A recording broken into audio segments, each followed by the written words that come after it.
Hi, and welcome to the Brooklyn Rail's 964th New Social Environment. I'm Chloe, Director of Programs here at the Brooklyn Rail, and I have the privilege of being your MC today for a conversation featuring Irwan Ahmett, Jia-Jen Lin, Maya Jeffereis, Tita Salina, and Alice Nien-Pu Ko. We're thrilled to welcome poet Oki Sogumi here to close today's program. And now I'll introduce today's guests and host.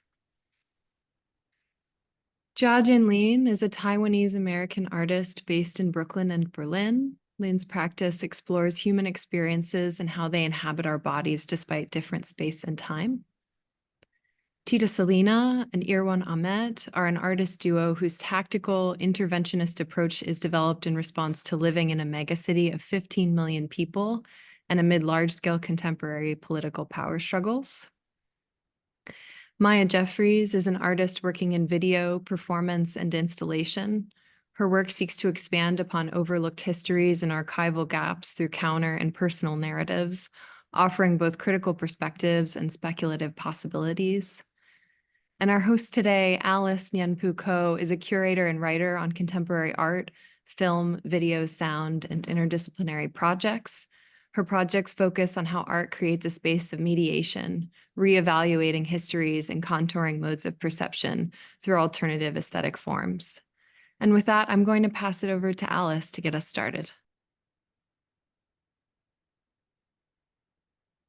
Hey, thank you, Chloe. Thank you for the very kind introduction. And I want to thank the artists who joined us today, and also want to thank Broken Rail for the great support of the Between Wave. Right now it's on view at the Industry City. And this show cannot really happen without the great team, Fons, Cal, Louis, Georgia, and Sai to make this exhibition happen. And since October until right now, we receive many positive feedbacks and also audience that are really curious about the exhibition idea and also the artist's work.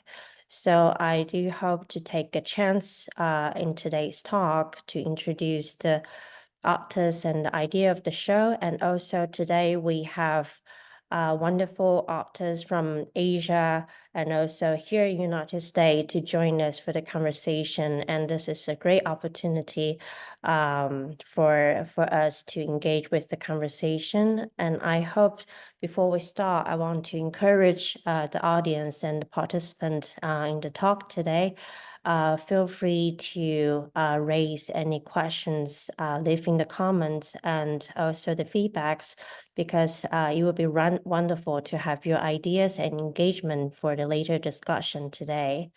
So I would hope to take a few seconds to elaborate about the talk of today. We're going to start with a brief introduction of the idea of the show, and also each of the works that present at the show right now, about briefly the idea of the background of each work. And later we have the artists, Irwan Tita and also Maya and Jia-Jen Lin going to join us to share more the thoughts and also the making process of their works and also the ideas. And later, following up with that, we're going to have a group discussions among the artists and me. And after that, we're going to have a Q&A section with all of you. So welcome to stay with us until the very last minute. And we are very honored to have Oki to do the portrait reading for us today. And thank you so much for all your support and participants. So I would like to start with the slideshow of today's slideshow. So this exhibition is called Between Waves. It's under the Sing Unison of Brooklyn Rail curatorial projects. This exhibitions, I would love to start with a few minutes to pay my tribute to one of the inspirational writer called Shama Rambuant today, because he's a very prominent Aboriginal writer in Taiwan, and who live in Orchid Island in Lanyu, the south end of island in Taiwan. who just won a national award a couple of days ago. This is a crucial and important moment for us and also for all the art community, as he is the first one indigenous writer who won this national award at this moment. And he's is a great thinker of all the oceanic thinking and connected from his own tribe related to Taiwan, crossing the regions to Philippines, Indonesia, and also Samoa and Cook Islands in his journey throughout his writing. So Between Wave actually took, sorry, can we go back to the first page?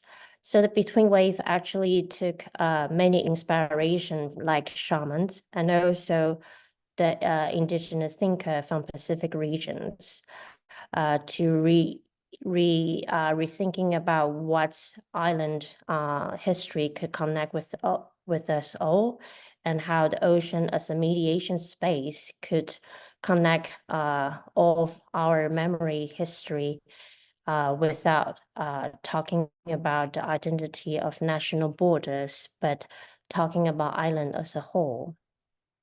So just like Shama was asking a very crucial questions, do the oceans have memory? He brought out a very important idea about navigation. The navigations developed from his journey, traveled from Taiwan to Philippines and to the west coast of United States. And the navigation is not only crossing the geographical borders, but also a navigation through memory, through historical time, and through the currents that embody our coexistence as a human beings. So I would like to elaborate a little bit about the idea of the Between Waves. Between Wave features 17 video artists across Asia Pacific regions. And this time we select the artists based on a different specific location related to the Cold War and also the colonial history. And very special thing of the show of those artists, we select their identity and their practice was deeply rooted and developed through the island's environment and also the history in specific island, but not based on the nationalities. And so throughout these exhibitions, just like the Fijian scholar Alpha was mentioning her concept, the island is not isolation in the very far sea, but how we could connect with all the islands and develop the idea of ocean of islands as a wholeness, and also this kind of a unison, which is really resonate what Fawn and also Brooke and Rao develops for so many years, talking in the same unison about gathering together and how art play a very crucial role in this kind of concept. So the artists in these exhibitions come from specific different geographical compositions and brought a very new cultural reinterpretation of the island chains of Cold War, colonial history, and militarizations from the east to west frontier. We're beginning from Japan, Okinawa, Philippines, Jeju Islands, and further extended across the Pacific through Hawaii Islands, American Samoa, and New Zealand regions. So I would like to extend our conversation through introduce each of the work in the show. So next slide, please. So when you walk into the venue, we use the best of the venue with the very specific structure as a post office to using the projection light and projection image to showcasing all different video pieces, changing the very unique atmosphere in the space. And this piece is as a centerpiece, which is really resonate with the idea of Between Waves, was the piece from Jin Kaisen, who's the artist born in Jeju Island near Korea and live in Denmark. This piece, Underwater, showcasing a collaboration with a group of female sea woman diver in Jeju who have been involved in the environmental preservation of the islands. So Jane crafted a very like underwater choreography that draws upon the Jeju shamanic myth connected to the ocean and symbolic meaning of the songcha, which is the white fabric that you could see in the image. So the fabric kind of present a very crucial meaning of weaving and care of the kin, and also it's a very symbolic artifact for the human cycle of life and death, which is deeply connected in the Jeju culture. So later we're moving on to the next slides.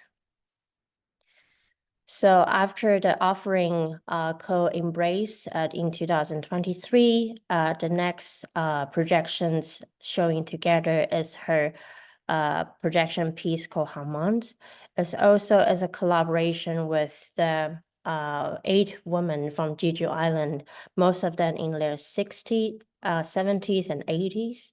So this is the film that produced at the coast of Jeju Island near the lava rock site, used to serve this kind of shamanic shrine for the wind goddess in Jeju. So in Jeju, we have they have a very unique culture that women and also this kind of feminism spirits in the Jeju culture, that woman plays a very important role to support their family by diving into the water and collaborate together as a Hainyun, which is the sea woman diver. And this specific location also showcasing they used to depart together for the sea from this very location.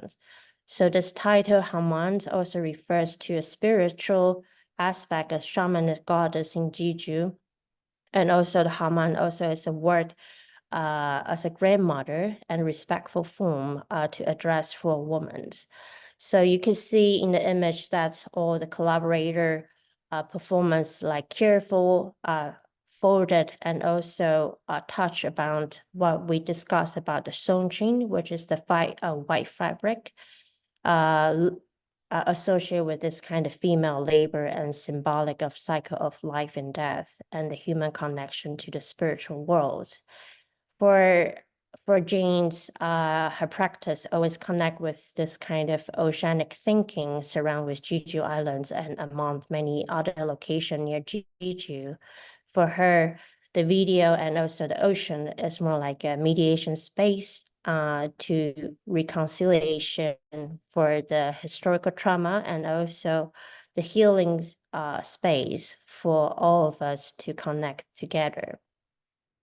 So moving on, we have Martha Atinza, who is from Philippines, to showcasing her piece, the Fisher Focus Date in 2022. This is a very beautiful, slow-moving piece, documents a parade near the Patian Island in Philippines. So Martha is a filmmaker and also a documentary filmmaker, and she engaged in the island in Philippines for many, many years and working together closely to depict almost like this piece is almost like 40 boats that you could see from the image.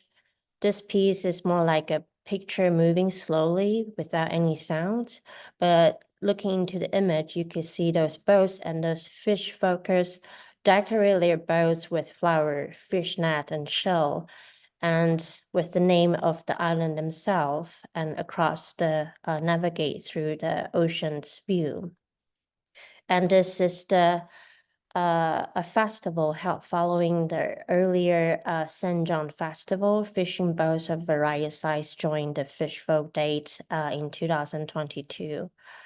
Martha piece actually depicts a very important connection between the islands with currents travel from the East Asia to Southeast Asia, deeply connected and shape different rituals, not only from the northern part of the island, but you could see the ritual actually shaped together in Philippines as well.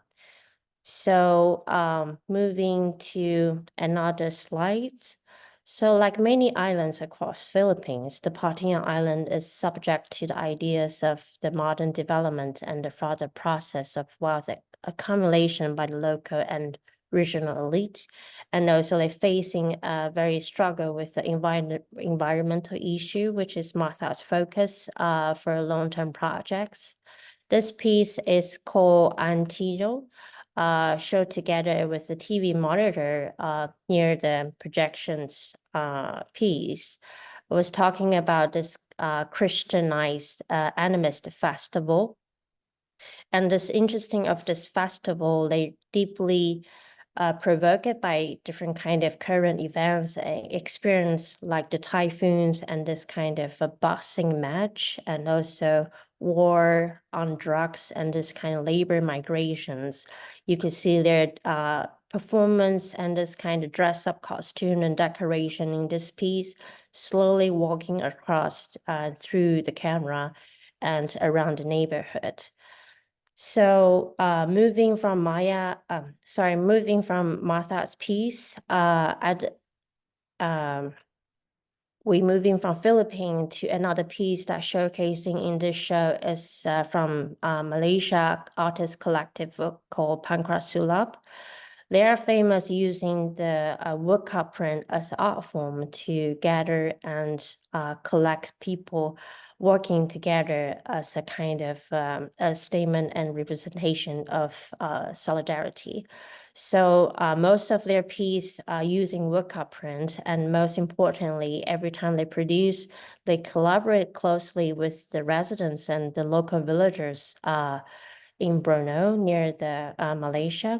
So in that island, there have beautiful rainforests, and this kind of nature environment also suffer quite a lot with the development issue in recent years. But in this piece, you could still see the beautiful landscape captured by this kind of woodcut print production in the Prangasulap. So moving on from Malaysia, travel with this journey to Irwan and Tita's piece, The Call of Fragility in this show.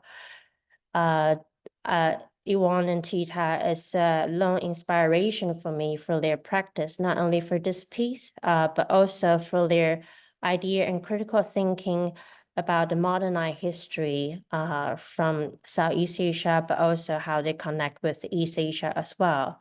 So most of their practice have a very unique point of view to talking about existential crisis, and also the modern history overlap with this kind of territorial conquest, and also the politicization of the political identity as a subject.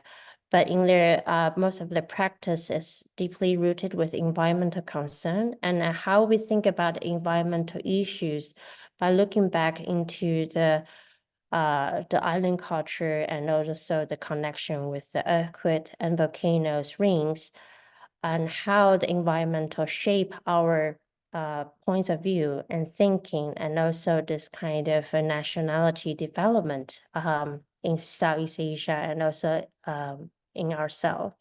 So this piece, The Call of Fragility, investigates the ancient instinct in the earliest life of the Homo sapien, attempt to reveal the fragility when this kind of species come out of the womb and experience a climate change, so-called through the body and sensitivity. So this piece, more crucial moment of talking about one's life start with the fragility, therefore, it's a very heart of humanity. And their exploration begins by observing the fragile face of the earth through the movement of massive plate erosion, stretching from Java to Anatolia. And later we have Irwan Tita to share deeply more about the behind scene of making these projects, and also additional few projects they would like to share with the audience here in the later. So in the exhibition, we organize by different themes back and forth, talking about environmental and island culture.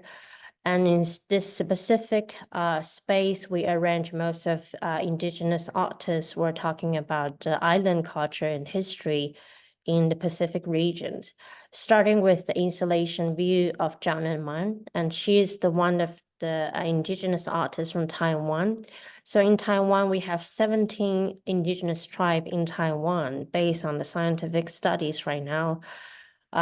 Most of the Austronesia culture and the language actually at the very beginning was derived from the Taiwan. So this is the reason we have so many diverse language and indigenous culture in the very small islands.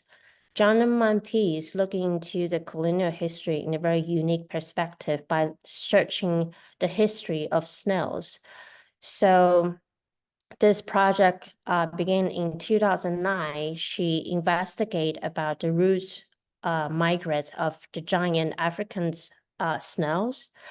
And she found out the snail was deeply connected with the colonial history and during the Japanese occupation time in Taiwan throughout the Second World War and the First World War. And so where the snails come from and how the snails turn into a family recipe and crucial food resources for indigenous tribe in her village. And turned out during the Japanese occupation time, there was a Japanese officer traveled to Africa and brought 12 snails from Africa and imported back to Taiwan. And turned out all the 12 snails became very aggressive invasion species after that. This is why like overpopulated snails everywhere in Taiwan. Even right now, you could see from the forest and the streets.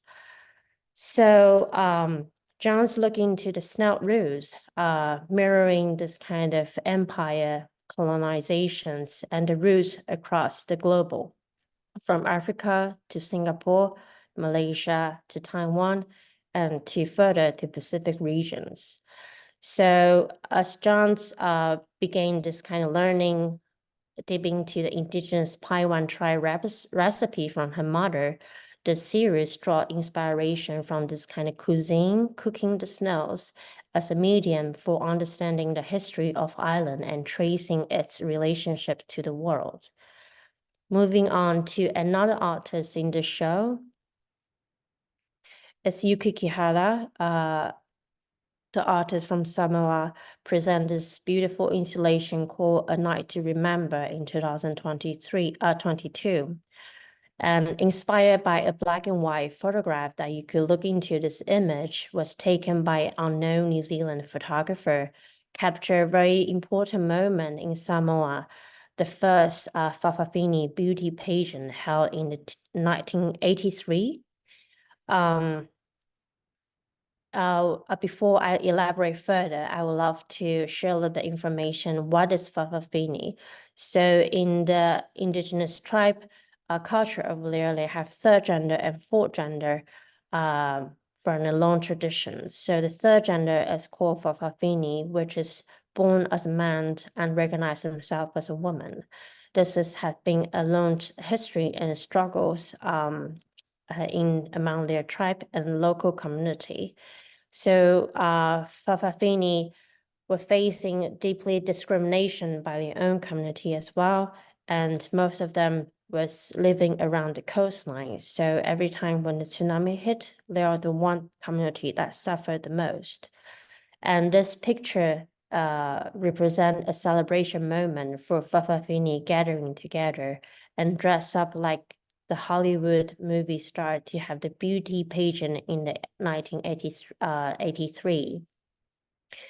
And by introducing this beautiful piece, you could pick up the dolls in front of the installations. That's the doll was massively produced in Hong Kong and shipped back to Pacific region, sell as a souvenirs. And you could say this kind of racial stereotype still mirroring this kind of doll face with particular hairstyle and also the dark skin. But Yuki utilized this kind of dolls and dress up, try to imagine what kind of a celebration moment of the color that every Fa'afafine dress up in, like the black and white photography with a different color dress costume was created by Yuki in this work and showcasing at this installation. So moving on to another piece, we have another artist, Lisa Rihanna, from New Zealand as well. This piece I particularly select from her earlier career and work in 1995. It's a very unique animation that's created by Lisa Rihanna. So for Lisa Rihanna, her work always embodied this kind of very important philosophy that the story was told by remake the visual image by herself, not taking from the historical archive or different kind of image utilizing this in her work. So she stick with that philosophy, and this work present a very unique reference for her work as well. So the piece is called A Maoli Dragon Story in 1995 and was talking about a legendary cosmic picture of Southern Island Maoli, story of Taiwan's traditions, retold by a very established scholar.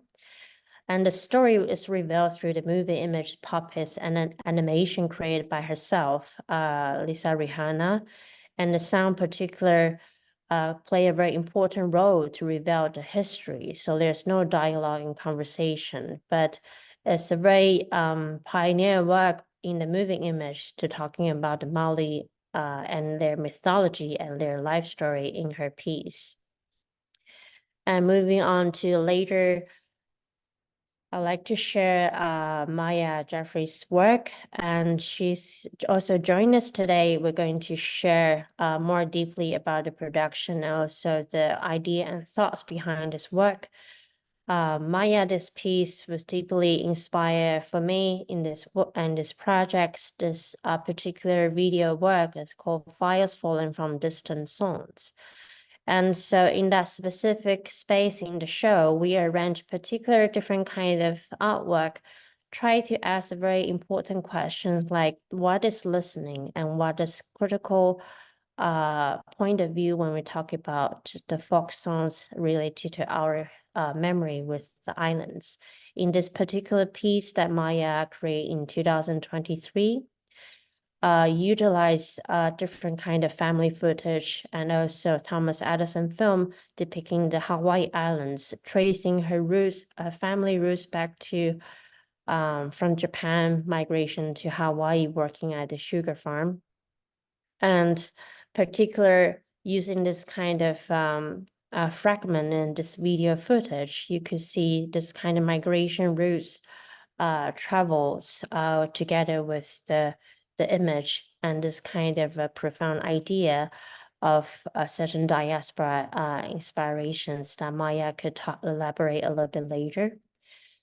And moving on to the next slide shows, we also have another artist from New Zealand. It's called Kahulanga Smith. The piece is called Mama Don't Cry that she produced in 2019. This is a very unique idea, just like I say, questioning about this kind of musicality and the songs, how to passing the knowledge without writing them down, but through the song and hearing and listening. So this piece, she collaborated with her mother and explore a very unique form like karaoke as an education format. And it's a kind of intergeneration collaboration between her mother, which is a well-known scholar and established scholar dedicated to the community. The song was talking about a particular place of burning cold water, and the mother in this film was speaks and sing of a particular song's the deity of luva water and silt. So much of their ancient knowledge was shared by orally and cared for the minds of those who have come before them, and for many access to springs of knowledge. In this particular piece, which is I really admire, she plays her mother in the karaoke and to try a mode of sharing and receiving knowledge as a means to reclaim the relational process of learning through our elders. And moving on to the next slideshow, we have Taiwanese artist Wang Hongkai was also talking about migration routes from Jeju Island to Japan. This particular piece is called Burun. It's developed through the interview with the Korean-Japanese poet Kim Soo-jun and his journey from Jeju to Japan in 1949.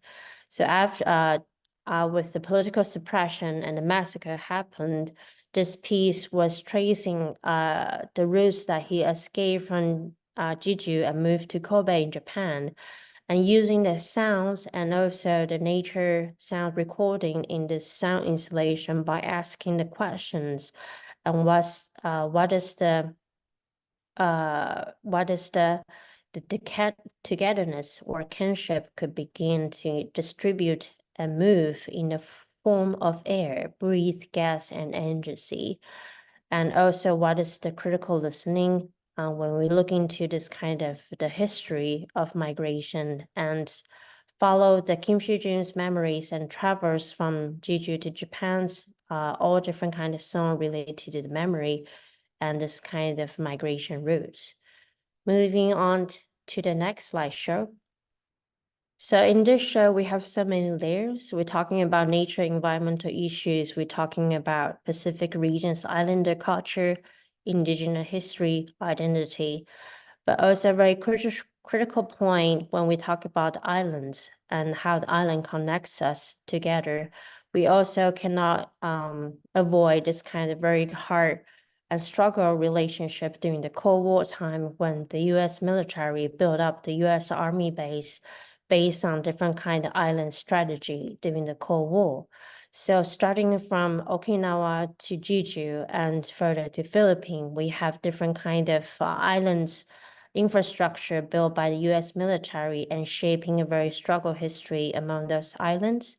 So this show also tried to reinterpret about that part of the history and looking into the artist's work about how they moving beyond this kind of historical trauma and how they talk about reconciliation as well. In this piece from Okinawan artist Futoshi Miyagi, the Ocean View Resort that he made in 2013, it's one of his major work in the American Boyfriend series, which is the project asks whether it is possible for Okinawa, an American man, to fall in love in Okinawa, despite the historical trauma and the struggles of conflicts. So part of the American Boyfriend series, this video work, the Ocean Views Resort, is a video work about Miyagi Futoshi-san on memory and history of the politics of Okinawa. This beautiful video piece begins and revealed the history and the story by the conversation that you could listen to the headphones. And gradually the conversation was talking about the incidents from Pacific War, such as the massacre of residents by Japanese soldiers immediately after the end of Pacific War, and how the American forces islanded on Okinawa. So as the footage continued, the narration shift from a Japanese POW during the wartime, relating his experience of sharing the moment of intimacy with American soldier as they listen to a battlefield music quartet on the different side of the prison camp fence.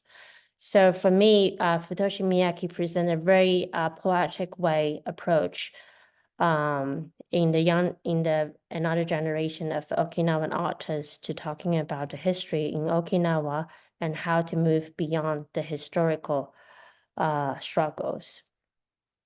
And another slide also related to the Cold War is presented by the artist from Cambodia, Vandy Rattana. As a self-taught photographer at earlier piece, Rattana always asking very crucial questions. What is landscape? And what landscape plays a very important role as a witness, and also related to reconciliations of what happened during the Cold War in Cambodia. So this is part of the installation view of Vandy Rattana in the funeral. And moving on to the next slides. So in the show, we also present his earlier work series called Bonbons, as talking about the landscape, water landscape in Cambodia was shaped by during the Cold War when the U.S. Army threw the bombs in Cambodia, which shaped the thousands of lake and this kind of water landscape. And Vandy Rattana took thousands of photography and a photo documentation of the landscape and asking the critical thinking about how landscape could embody with the history and how we using landscape as an agency to moving on to reconciliation of for ourselves. And in this show, we also show together with Funeral and the monologue series, and welcome all to see this beautiful piece at the space. So this project also showcasing another Taiwanese author in Jia-Jen with a very unique perspective looking to what we talk about the struggle in the history in Asia modern time. In this particular piece, in Jia-Jen re-examined the political genocide and massacre in recent Asian history, which is she created this kind of start lines mapping specific moments that when the massacre happened.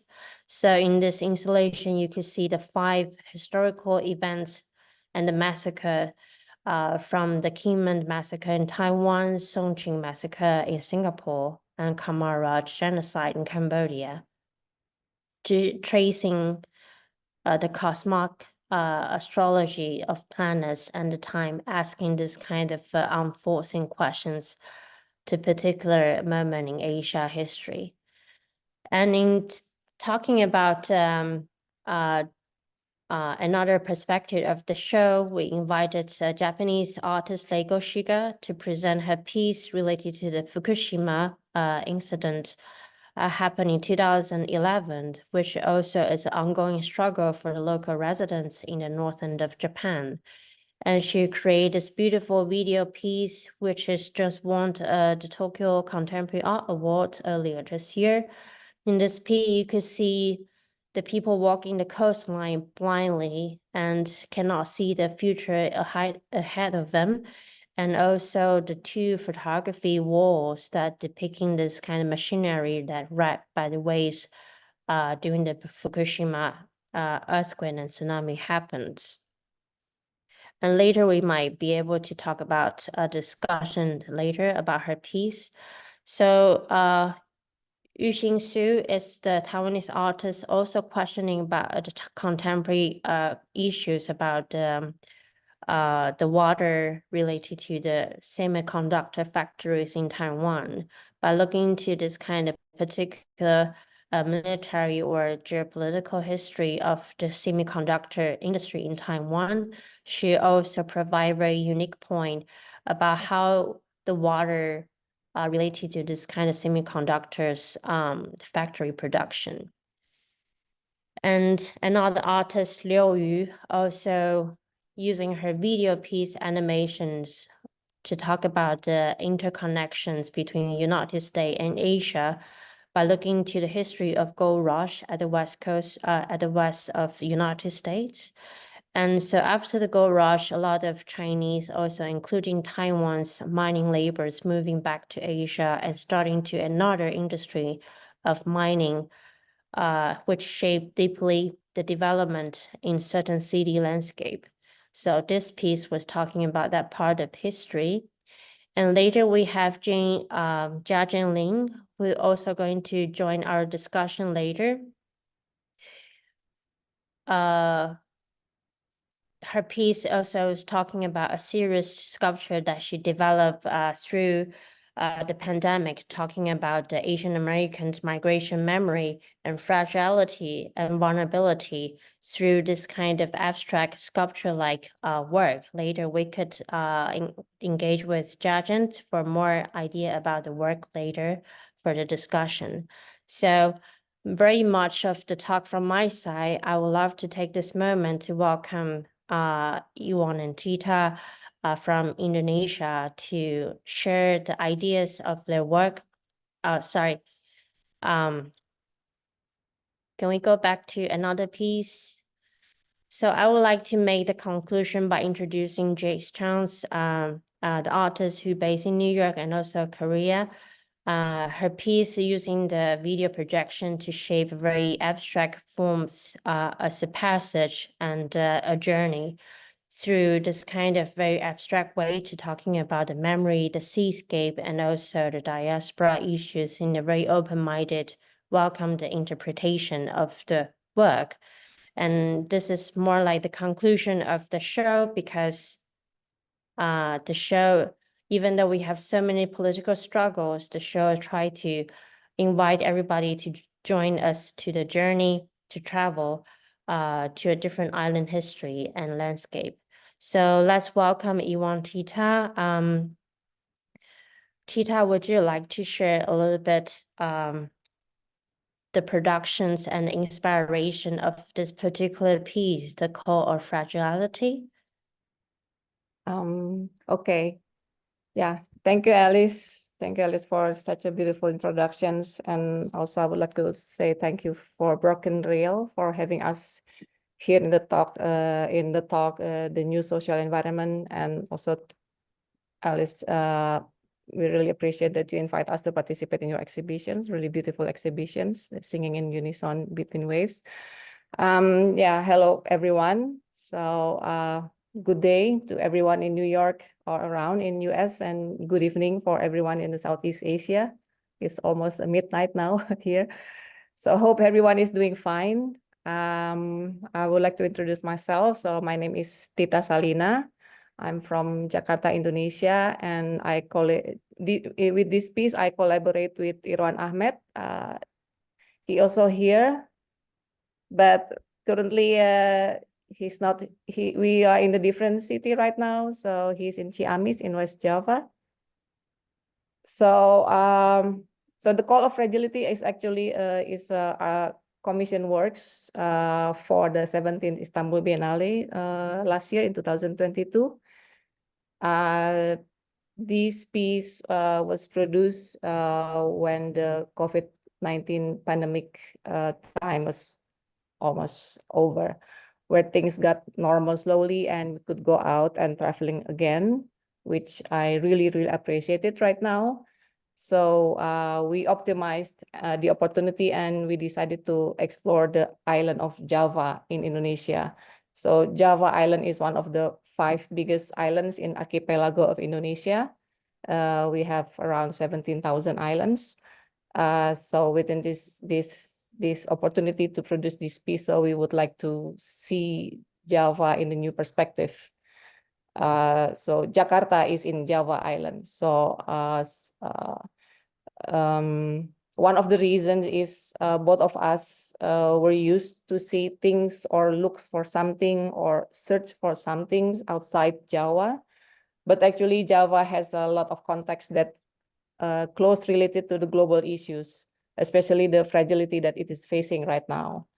So the island of Java is the most populated island in Indonesia. It has 160 million of people with diversities in identities and cultures. And plus, there are a series of volcanoes, active volcanoes, where people living side by side. And just recent weeks, we just have 4 volcanoes just erupted, 1 in Sumatra and 3 in Java. So, and Java also has a very long colonial history of Europeans and Asians, Japanese, that for centuries stayed here. Geographically, it has a very specific landscape, where in the northern part of the islands, there's a tendency that the land is declining because of the pressure from the tectonic plates, the Eurasian plates and the Austronesian plates. And the conditions got worsened by human activity and climate change for years or for centuries even. So we, as artists, we would like to be witnesses, and we would like to use our body as a natural sensor.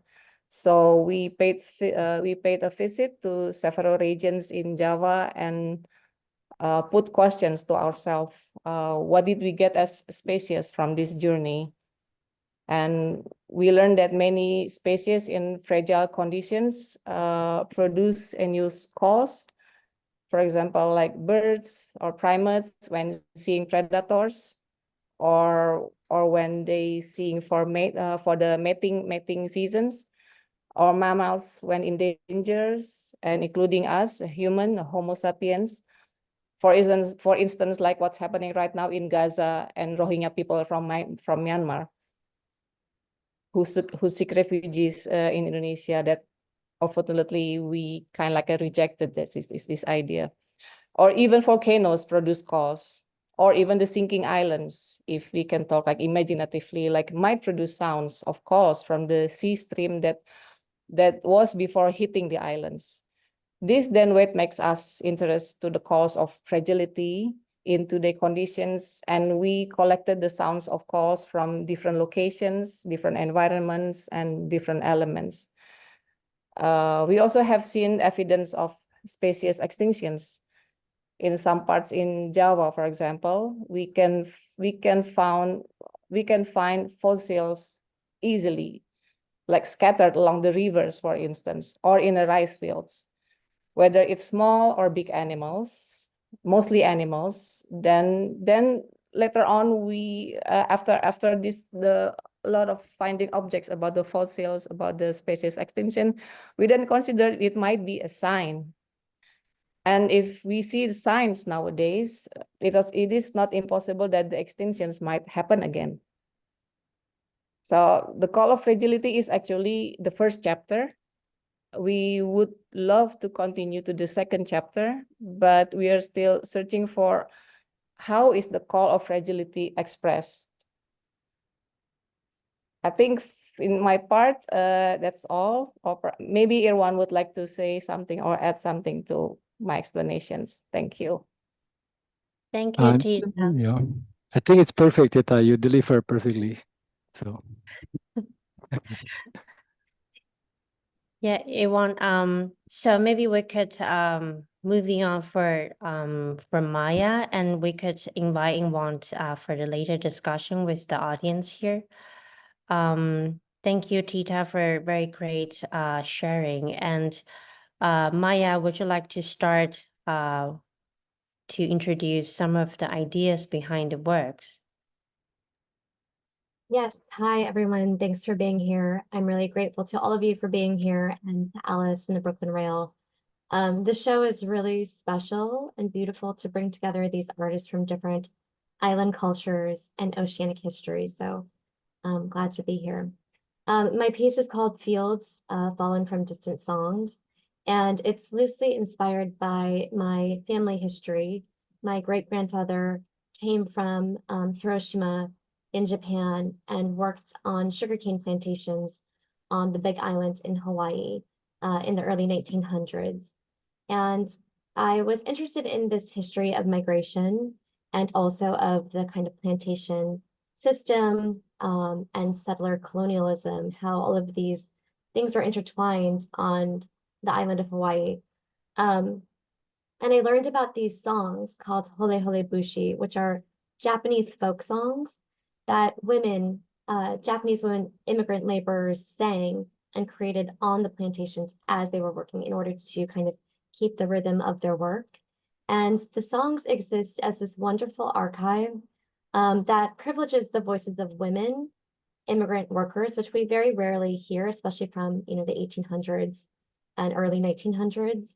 And they document their experiences going from Japan, often as picture brides, and arriving in Hawaii to incredibly difficult and extreme conditions on the plantation. Within the plantation system, there were hierarchies, and people were segregated by ethnicity. So there was a Japanese camp, there was a Chinese camp, a Filipino, Korean, Puerto Rican, and so on. And it was meant to isolate the workers so that they wouldn't be able to kind of unite and strike together. And so in these songs, the women sing about all of their experiences, working on the plantation, finding love, struggling, raising children, working, later becoming citizens. And so I'm using this archive. So part of the soundtrack includes their own voices. It's the Issei women, the first generation women singing about their experiences. I've also woven together contemporary Hawaiian poetry to privilege the voices of Native Hawaiians whose land was dispossessed, and their monarchy was overthrown by a violent militia. And these women write about liberation and a return to ancestral knowledge and spirituality, which I think is really important when thinking about the complexities of Hawaii today. The footage that I've included draws from a 1906 film by Thomas Edison. It's one of the first films in Hawaii, and it's from a kind of ethnographic Hawaiians. It's also showing Japanese workers on plantations. And I wanted to subvert these images of what I believe is violence. And I used the chemogram process. So it's hand developing 16mm film in a dark room using kind of various chemicals that start to abstract the image. And so I wanted to both show some of these ethnographic images, but also to resist the colonial gaze. I also shot the volcanic eruption of Kilauea when I was there in January of earlier this year. And volcanoes are also interesting in Hawaiian spirituality. The volcano is both a source of creation and also destruction. And I was thinking about the kind of myths of Pele, the goddess of volcanoes, and how she's able to reclaim land through her kind of volcanic eruptions. And so it's this kind of decolonial gesture in a way. So I caught some of that when I was visiting with my mom. And then I also used some footage that my grandfather took on his reunion tour in Hawaii after serving in the 442, which was the all-Japanese division sent to Europe at the forefront of the war while his family was incarcerated. So there was a kind of reunion in Hawaii. So he took his family there, and it shows my kind of, my mom as a young child in Hawaii. And I was thinking this question, at what point do immigrants become settlers? Thinking about the kind of plantation capitalist system, settler colonialism, and how these things, how these structures used immigrant labor, right, to dispossess Hawaiians of their lands and then import labor to work on the plantations. And thinking about the kind of complexities of both being a kind of unwitting immigrant who was trying to make some money to return back to Japan, ultimately though settling in the United States, and kind of grappling with these questions of both immigration, exploitation, and also settler colonialism. Yeah. Thank you, Maya. And I would like to bring more questions in our discussion later. So right now, I would love to welcome Jia-Jen Lin to share about the ideas and the work that present in this show.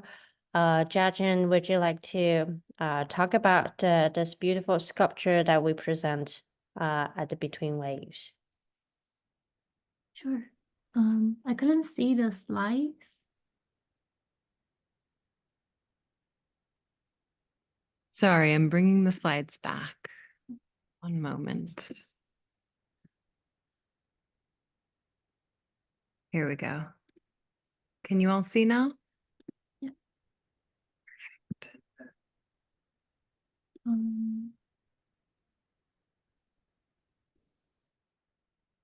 I couldn't see the slide, but maybe other people could see it.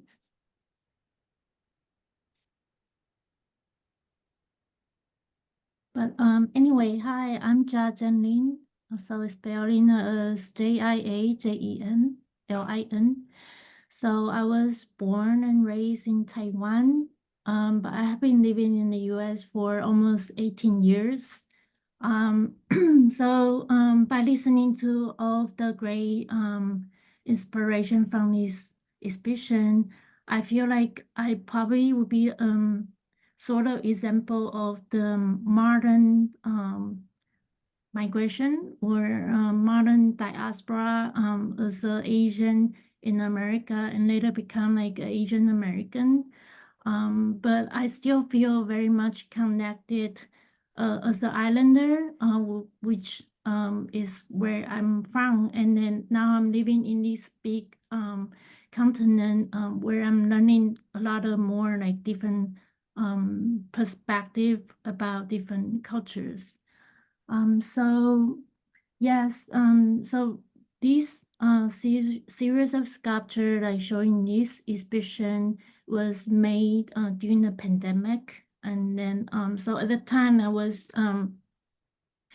like trapped in in New York. It's not something like everyone could travel freely. So at that time things are, everyone knows things are pretty intense, and especially I feel like in the US or like in New York, besides we have daily COVID death tolls, we also have a lot of protests about not just about the Black Lives Matters, almost about everything, and we have the political turmoils, we have lootings, and then but we also have a lot of violent attack on Asians. So before I come into the US, I don't really feels like I'm different, but like like when you're coming from your own country towards another country, you will soon recognize the difference between the cultures and also your appearance. So this series of work was made of silicone and resin. So during the pandemic, everybody is trapped at home. We all have so much anxiety and fears about the situation we're encounter. At the time, I believe everybody is trying to find something to engage with, to stay sane. There's a little story behind this series of sculpture, because before I started making this series of sculpture, I was actually, like many of us, I'm actually trying to learn how to make braid. So, like we are all trying to find the flowers and making a sourdough. So it was actually the beginning of this series of sculpture. That's how I feel like I need something to grapple on. And then sorry, could you go back to the last slide? Yeah, I'll try to be quick. So I was trying to seal or capture my anxiety and then fear, but also like not just mine, but like many of ours anxiety into sculptures. And because they have very abstract shape and colors that I could create during these 1 or 2 minutes when I was trying to capture my imprint and grips during the casting process. And in this series of work, I was trying to use the jade color and the skin tone color to try to represent the Asian reference as making more like appear towards the visualization. And so a lot of work are using the body image to sort of reflect our environment.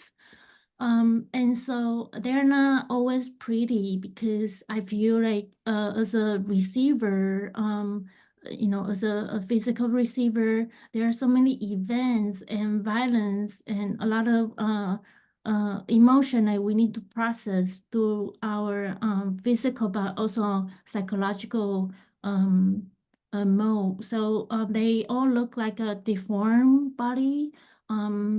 Then could you go to the next slide? So like after I created a series of work which try to capture our emotion and seal in the resin, I also elaborate them into a larger scale. So actually most of my work are integrate with different kind of media, and they often include sculpture videos and text and photography. And and also sometimes with performance. And so this was one of the example I did in Miami.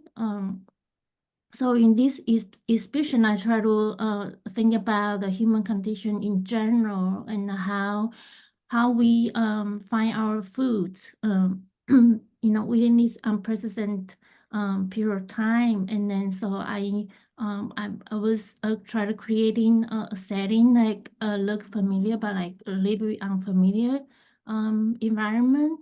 And in this piece, I was collaborating with a scientist and new media artists, sound artists, and also actors. Together we create a collective dialogue and try to think about where we are at the moment, but like how we could look forward. And could you go to the next slide? So this is the current 3-channel video installation on view at the Hongga Museum in Taipei.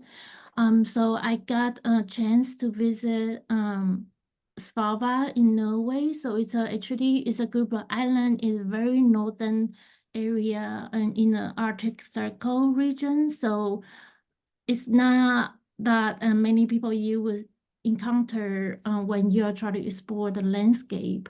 So a lot of my work was thinking about the human being, the human condition, and then the environment, but also how they intertwine with the material themselves. And then so in this piece, I collaborate with American poets.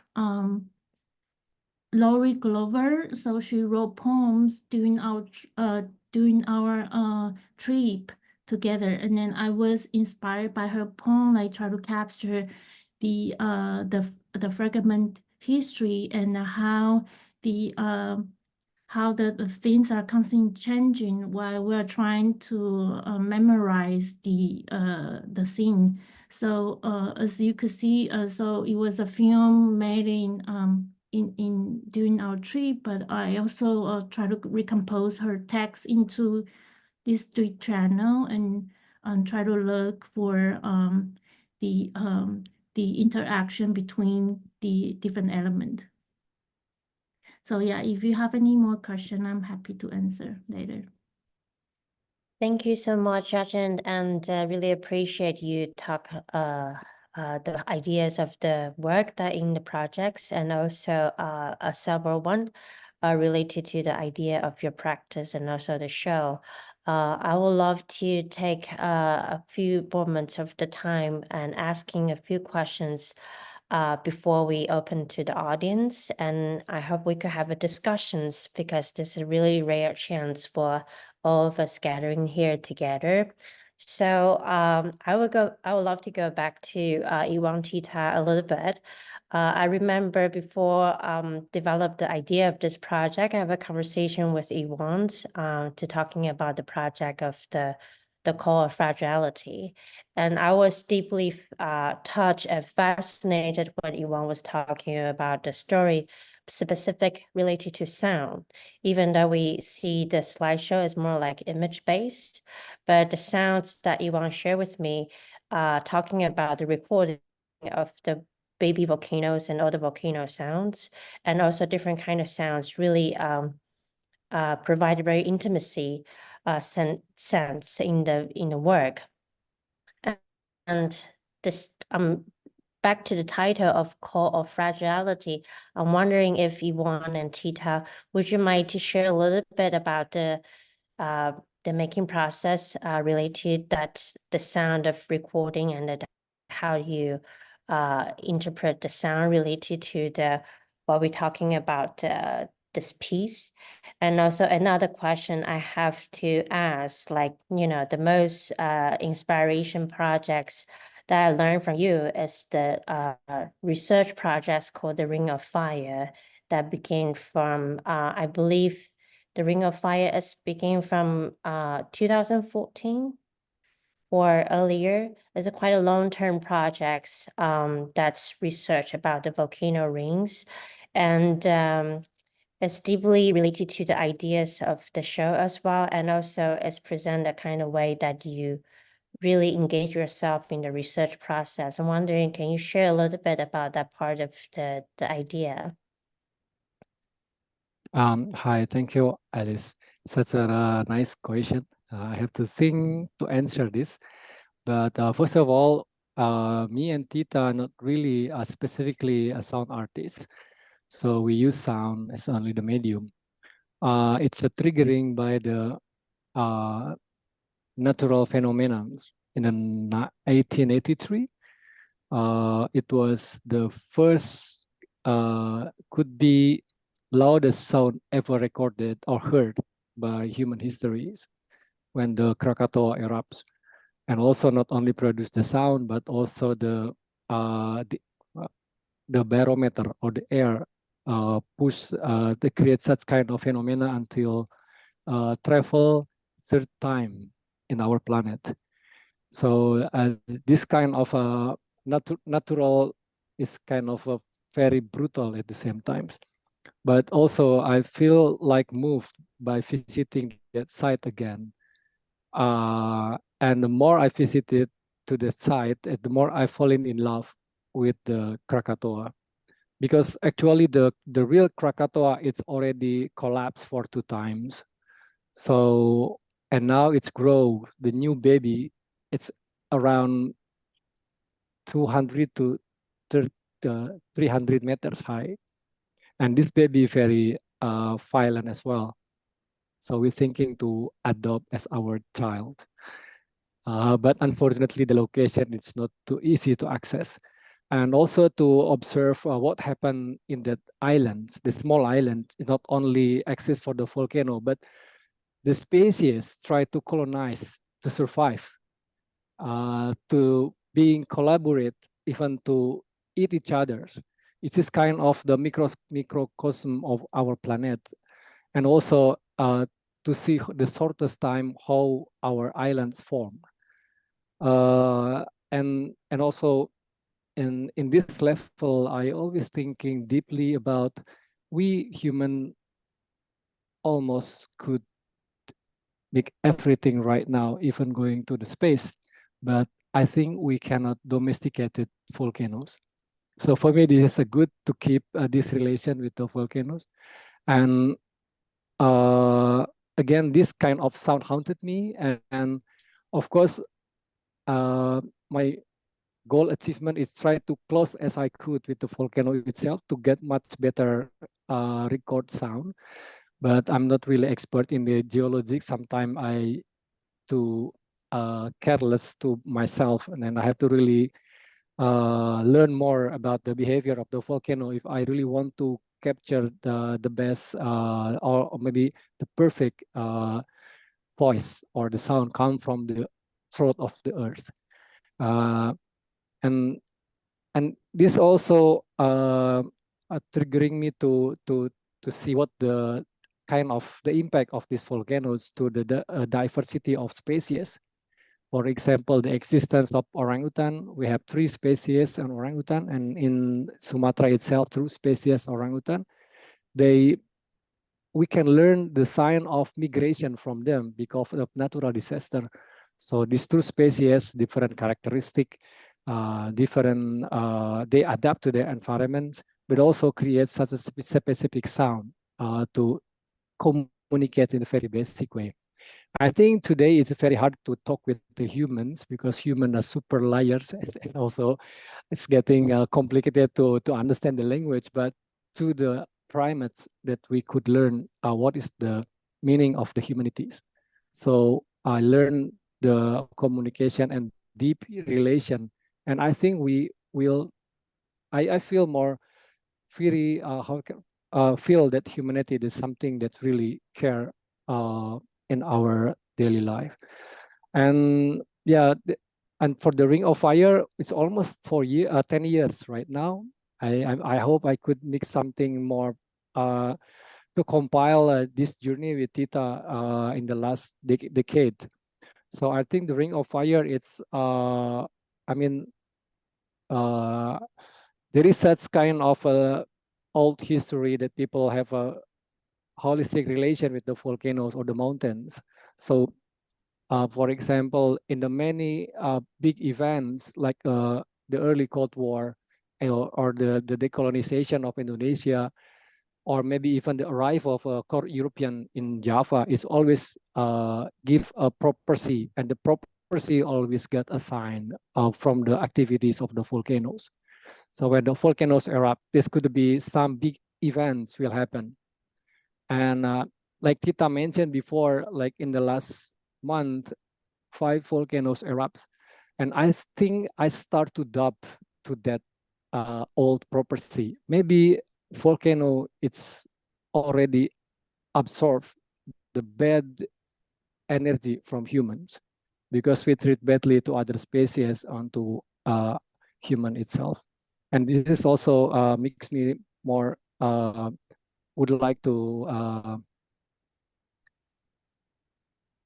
understand more better about the geopolitics in our regions, but also what is the meaning of aesthetic, what is art can be applied in this kind of circumstances. I hope it's clear. Thank you so much, Irwan. I think for later, we could continue with the conversations. And for Maya and Jia-Jen, I would love to thank you for sharing for the idea. And for Maya, I specifically really inspired by your intimacy that you put in the film and the work. I'm wondering, can you share a little bit the idea about how incorporate with this kind of landscape scenes in the film that really means to you, and what is connection with the this kind of colonial and migration past? And for Jia-Jen, I really appreciate the sculpture-like work in the show, even though we have so many video and different kind of projection work, but the sculpture really shaded a different kind of perspective, talking about vulnerability and fragility in the show. I'm wondering, when you work with the video and the sculpture, different kind of approach in the medium, what's the difference and what's the idea when you discuss about fragility and this kind of specific human and non-human life forms means to you?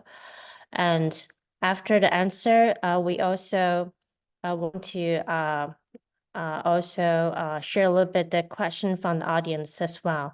So I would love to, Maya, would you like to share a little bit? And also Jia-Jen, would you also talk a little bit maybe after Maya?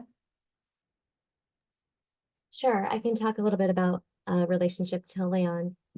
I mean, thinking about this history of Hawaiian annexation, which happened in 1898, Hawaii was an incredibly strategic location for the U.S. military in order to launch campaigns in the Pacific. And 1898 was the year of the Spanish-American War, in which Spain ceded the Philippines and Cuba, and the U.S. Sort of spread its kind of imperial reach to Guam, the Philippines, Puerto Rico, and Hawaii. And so thinking about land, you know, it was in part the kind of plantation system allowed for another reason for the U.S. to occupy Hawaii. And I guess I'm thinking about these women who sang, these Japanese worker women who were singing these songs while toiling in the fields, right? There is this kind of laboring over land. There's a kind of, there's a struggle. And I'm thinking about how we can have inter-ethnic solidarity in these kind of decolonial struggles and resistance movements that are intertwined, that are not just about, you know, I'm not talking just about Japanese immigrant laborers. I'm also talking about different ethnic groups on the plantation system, as well as how these histories are intertwined with parts of the Pacific and a kind of greater imperial reach. Thank you so much. And Jia-Jen, would you like to quickly answer the idea, and then we could follow up with the audience question here? So I feel like yes, I work with different medias, but there's not really a distinguished difference when I approach different medium. For example, mostly I work around a concept, and then maybe I will look for the materials or the medium that I feel like I could describe or deliver my concept. But yes, there are physical different kind of physical engagement. For example, when I do the test, it does really it's a lot about my body, and then how my strength or my contact with these physical materials, how they interact with my body, and then does form a different interaction while I was holding my camera, and out there and try to look for something in the landscape. So I do use video and sculptures and sound and text and in different medium, but I see them all as part of my my method to try to describe and deliver my concept into to a visible and audible presentation. And then in terms of the human and non-human, I don't while I was working, I don't really think a lot about the distinguishing fine line between them, because I feel like the idea of the landscape for me is an integration between the human being, human condition, the material, and also the environment, the environment themselves. So I'm pretty I'm kind of connect to some of the artists in this show. The landscape as it's not just about the scenery. It's not just about the landscape itself. It's a trace of the human being. It's also a trace of the trauma and the history that we all, or maybe our ancestor experience. So there are a lot of warmth, and it's like the human skin, like it's like the texture that I'm trying to create in my sculpture. So I feel like I've seen more like in that way. Thank you so much, and thank you all. I would like to spend just 1 minute for discussion, because we have a very welcome audience. Jay Spots have a question to everyone. Was talking about, can we say singing unison in part 8 is between waves, as much as the limits of what we can know and understand about island worlds as literal or as metaphorically, in all their historical trauma and ongoing fragility, and what we might hope to understand beyond the limits. And follow up with that question, we have another question also from him, was talking about how fragility is so attached to mobility, and this kind of temporally of listening sensitize us to other forms of case and kinship. So I think this is a question like, welcome to all of you to engage. And would anyone would like to start to share a little bit the ideas about these questions? You want Tita or Maya, Jia-Jen? Or maybe I could answer a little bit about the first, about like the understanding of islands. I think for the between wave, even though we are constructed and select the words deeply related to specific location, mostly islands. Islands for the project is kind of like metaphorically. Are we talking about this kind of historical memory and this kind of trauma related to our history in Asia Pacifics, this kind of isolations as identity and as isolation of a different kind of fragments in history as islands. So it's not only geographically, but also as a metaphor to talking about this kind of life experience. But of course, the shows is not focused only on islands. We are more focused on the waves, the oceans, and the mediation space that could really moving on to this kind of historical trauma and connect this kind of isolation self and geographically with different kind of island culture as well. And so I would love to thank you, everyone. Would you want to take the very last second to answer the question or response to the show? And then we can moving on to another poetry reading to end our conversation here. So Irwan, Tita, Maya, or Jia-Jen, would you like to share something?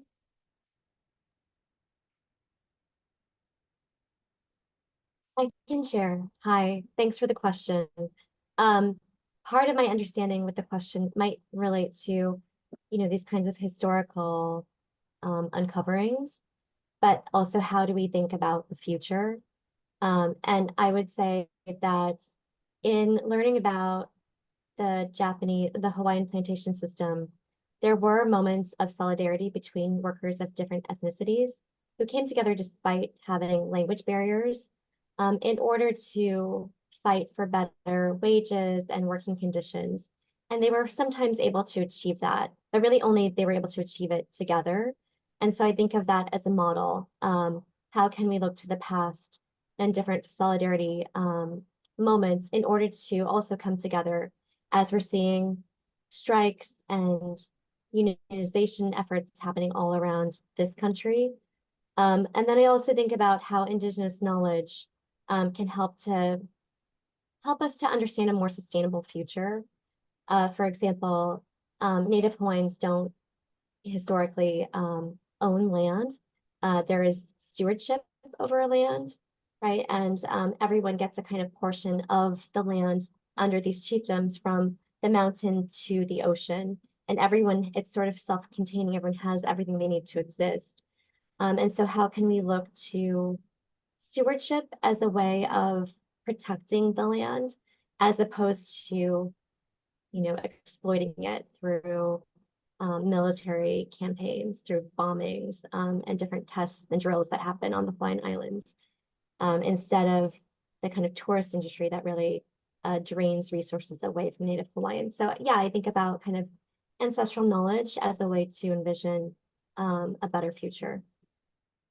Thank you so much, Maya. And I really appreciate all the audience and participants, and definitely for Irwan, Tita from Indonesia to join the conversation today, Jia-Jen and Maya to join this discussion of Between Waves. I would love to continue this discussions through our show. The show is on view currently at Industries until January 12th. And so welcome you all to visit the works and the show of Between Waves. And we're going to continue our conversation by interviews and conversation documentation on website. So please follow us, and I would love to share the rest of the time to Chloe and also Oki for the poetry reading ending up for this conversation. Thank you, Alice. And thank you, Tita. Thank you, Irwan. Thank you, Jia-Jen. And thank you, Maya, for all of that amazing dialogue and for your presentations. And thank you, Alice, for bringing everyone together in this exhibition and for bringing everyone together today. At the Rail, we have a tradition of ending our events with a poetry reading, and I'm thrilled to welcome Oki Sogumi to the stage. Hi, everyone. Thank you to all the artists. I have great respect and appreciation for your work and the knowledge that you've shared with us. My own family is from Jeju Island, an island in Korea. So this past Wednesday, there was a reading at the Brooklyn Rail called Sea Fires Now, calling for an end of genocidal poetics. My understanding is that it was a call to stop readings at the Rail until the Rail denounces the genocide of Palestinians. To heed this call, I will not be reading any poetry today, and I will not take any payment for reading. I will make a short statement and then share some words from a Palestinian poet. Here's my statement. I don't care if the Brooklyn Rail does or does not support a free and liberated Palestine. Art institutions come and go. Our fight for liberation is unending until it comes. All that a refusal to support Palestine, a refusal to decry the ongoing genocide, all that such a refusal secures is current and future irrelevance. You will be irrelevant to what really matters. If you dream of a world that is peaceful, where people can go to sleep at night, trusting that the world won't cave in on them and crush them to death. If you believe that imperialism and capitalism are death machines and make death machinery and make graveyards of children, then you support Palestine. Then you say, stop the genocide against Palestinians. And you say this loud and clear and for people to hear you. I'm going to read some words by the Palestinian poet Rafat al-Arir, who was killed by Israeli bombardment on December 7th. And what I'll read is the transcription of some voice notes that he sent to Time magazine. This is Rafat on the resilience of the Palestinian community. The Palestinian community, especially in Gaza, has always been strong. There is always this very strong sense of community, shared responsibilities, people caring for family members, even distant family members. This is part of our values, part of our customs and traditions, not only as Muslims, but also as Arabs, as Palestinians. Even on the level of children and kids, I'm not sure if you hear them in the background, but I've never seen the kids in such harmony, playing together, sharing whatever dolls and games. They can fight, they can be naughty sometimes, but they've never been this harmonious. I've never seen this. The sense of community, the sense of coming together, that we can all be killed at any moment, the sense is bringing us closer and closer. This is not to romanticize war. War is horrible. The sense of doom, the sense of death coming, and the gunpowder and the nonstop bombardment. I'm talking to you, and the tanks are probably 300 or 400 meters away from where we are in Gaza City. We could die anytime. But we are clinging to our humanity, and this is what I keep saying. This could end up with the destruction of Gaza. Israelis promised to send Gaza back 150 years to turn it into a city of tents. We could end up being displaced, a second Nakba, a more horrible Nakba than the first Nakba, because this is being televised, streamed online, and on social media. As Palestinians, no matter what comes of this, we haven't failed. We did our best, and we didn't lose our humanity. And then this is Rafat on the generosity of people. I remember during the first days of the Israeli genocide, I went to a shop and bought powdered milk. Another person said, "Can I have one of these?" And the shopkeeper said, "Sorry, it's the last one." And we almost fought. I told him, "No, you take it." And he said, "There's no way I can." And I said, "I have one at home, please take it." You must be familiar with how Arabs always fight at the cashier at restaurants, beating each other up to pay. It was beautiful. And the man insisting he's not going to take it, and me insisting to give it to him, but he turned it down, declined politely at the end. When our building was bombed, we were at home. There was no prior warning, and we had to flee, some of us barefoot. We just grabbed the bag, the famous bag in Gaza that families have near the door in every war, with important documents, money, cash, women's gold, etc. So we ran away with nothing, no food.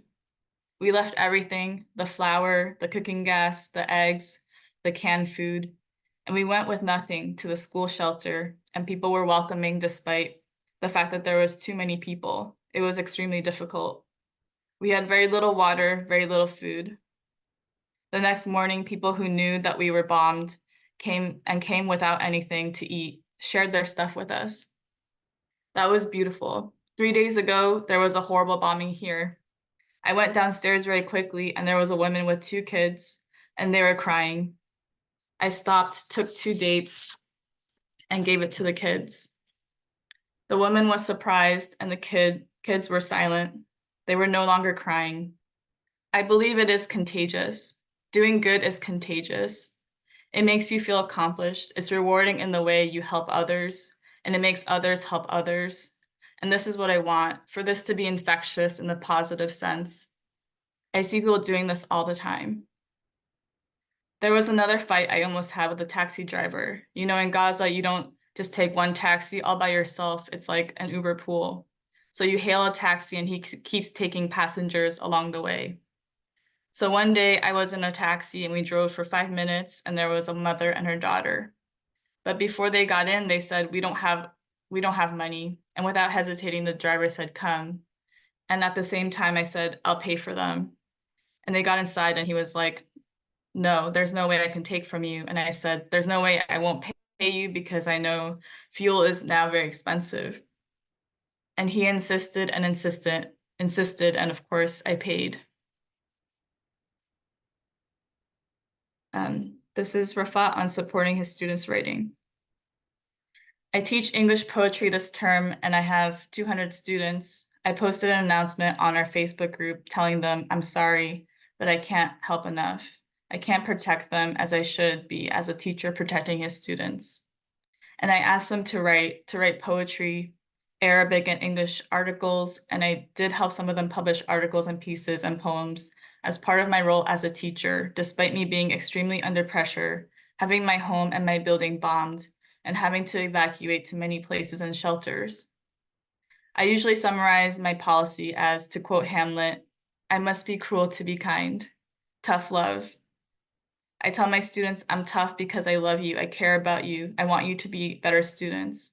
So I work them hard in terms of attendance, assignments, and tasks and exams. Many students fear me generally in life. In university, even outside, they're usually cautious, despite the fact that I try to be as friendly as possible. But again, a tough teacher is always feared in a way.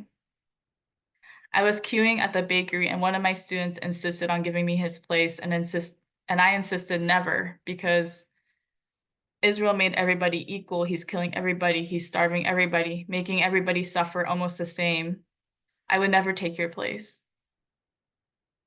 I learned from the student this beautiful gesture of offering me his place, because offering his place meant I could save an hour or more. And sometimes you could queue for 2 or 3 or 4 or 5 hours, by the way. And when you get close, they run out of bread.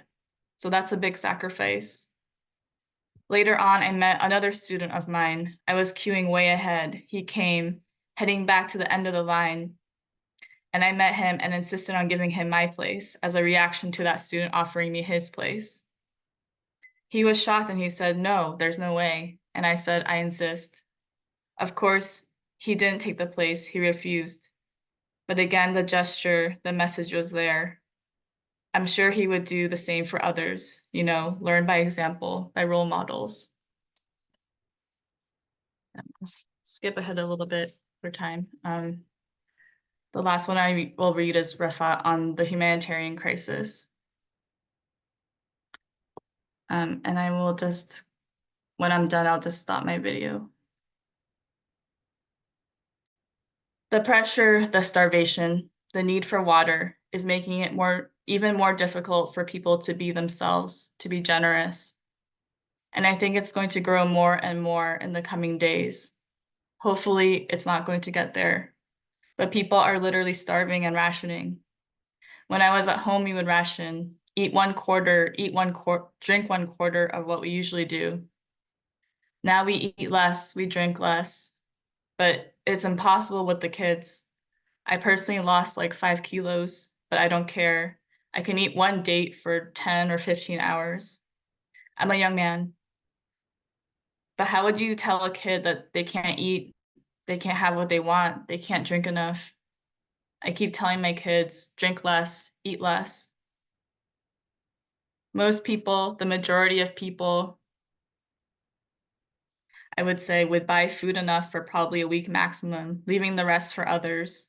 And every time I'd go to a shop, I would personally say loudly, how many of these cans am I allowed to buy? Sometimes the shopkeepers would be shocked that somebody's asking. I keep repeating that I don't want to hoard. I don't want to make people panic. I don't want to buy more than enough.